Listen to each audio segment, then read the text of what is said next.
জীবনে আমাকে অনেক বড় হতে হবে, অনেক বড় হতে হবে। যাতে আমাকে লোকে অনেক বড় ভাবে, অনেক বেশি সম্মান করে। আমার এত টাকা থাকতে হবে যে লোকে আমাকে সম্মান করতে, করতে মাথা উঁচু করে ফেলে। এমন সমাজে কিছু লোক আছে যারা নিজের টাকা নিয়ে বরত্ব করতে খুবই ভালোবাসে। আসলে ভাই জীবন ১ দিন আর ২ দিনের জন্য আসে নাই। জীবনটা আপনার ক্ষণস্থায়ী খুব। হয়তো আজ মরলে কাজ ২ দিন হয়ে যাবে। কিন্তু আপনি যে টাকাটা নিয়ে অহংকার করছেন, যে সম্পত্তি নিয়ে অহংকার করছেন সেটা কিন্তু থাকবে না।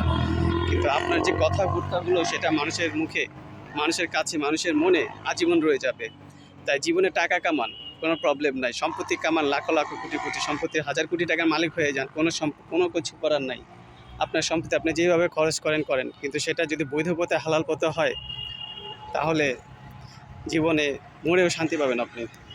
আর যদি সেটা অবৈধ হয়, মানুষের মনে কষ্ট দিয়ে, মানুষের মনে আঘাত দিয়ে, তাহলে সেই সম্পত্তি, সেই টাকা আপনার কোনো কাজে আসবে না। মরার পরেও আপনি শান্তি পাবেন না, মরার আগেও শান্তি পাবেন না।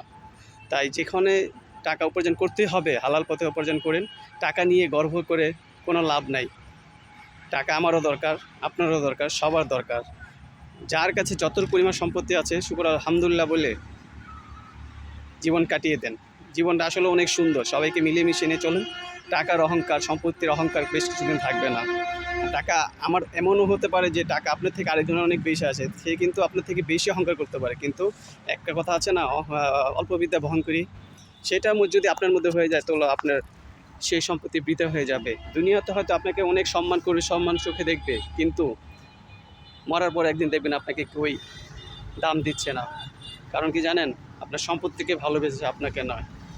তাই টাকার যেমন মূল্যবান, আপনার মান সম্মান তার চেয়ে বেশি মূল্যবান। জীবনে চলতে হলে মান সম্মানটা নিয়ে চলবেন। টাকা পয়সা আমি অনেক কামাবো, অনেক অর্জন করব। কিন্তু ভালোবাসা অর্জন করতে ভাই অনেক সময় লাগে।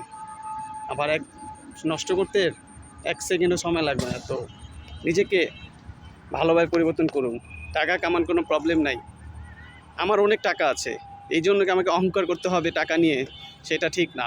কথাগুলো বলছি কিছু মানুষের জন্য আর কি, যারা টাকার অহংকারে নিজের পা মাটিতে ফেলে না। টাকার অহংকারী ছোট বড় হিসেবে ঘৃণা করে দেখে, একজনকে আরেকজনকে দেখে। সমাজে কিছু লোক আছে, তাদেরকে আসলে বোঝাতে চাই, টাকা কামান আপনি, অনেক কামান, অঢের কামান, কিন্তু সেটা বৈধ পথে কামান, হালাল পথে কামান। যদি ব্যয় করার ইচ্ছা থাকে এমন কোনো জায়গায় ব্যয় করুন যেটা আপনি আখিরাতও পাবেন এবং পরকালও পাবেন, সেই হিসেবে ব্যয় করুন। তো কথাগুলো অবশ্যই ভালো ভাবলে কমেন্টস করে জানাবেন। আর আইডিটি ফলো দিয়ে পাশে থাকবেন। আসসালামু আলাইকুম।